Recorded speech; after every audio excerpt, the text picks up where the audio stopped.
ವಿಷ್ಣುವಿನ ಪರಮಭಕ್ತನಾದ ಪ್ರಹ್ಲಾದನು ಕಲಿಯುಗದಲ್ಲಿ ಶ್ರೀ ವ್ಯಾಸರಾಜ ಸ್ವಾಮಿಗಳಾಗಿ ಅವತರಿಸಿ ಈ ಮೂರ್ತಿಗಳನ್ನು ಪ್ರತಿಷ್ಠಾಪಿಸಿದನು ಎಂಬುದು ಇಲ್ಲಿನ ಸ್ಥಳ ಪುರಾಣ.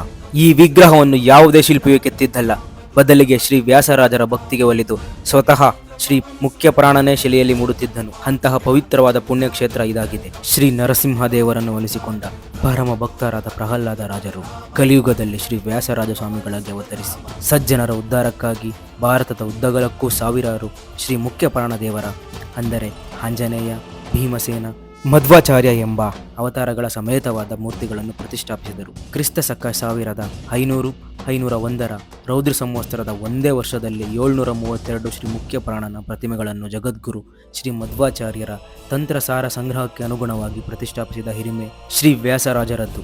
ಮನುಷ್ಯ ಮೊದಲಾದ ಎಲ್ಲ ಪ್ರಾಣಿಗಳ ಒಳಗಿದ್ದು ಉಸಿರಾಟ ಮೊದಲಾದ ಎಲ್ಲ ಕ್ರಿಯೆಗಳನ್ನು ಮಾಡುತ್ತಿರುವ ಶ್ರೀ ಮುಖ್ಯ ಪ್ರಾಣನ ಮೇಲೆ ಅನೇಕ ಸ್ತೋತ್ರಗಳನ್ನು, ಹಾಡುಗಳನ್ನು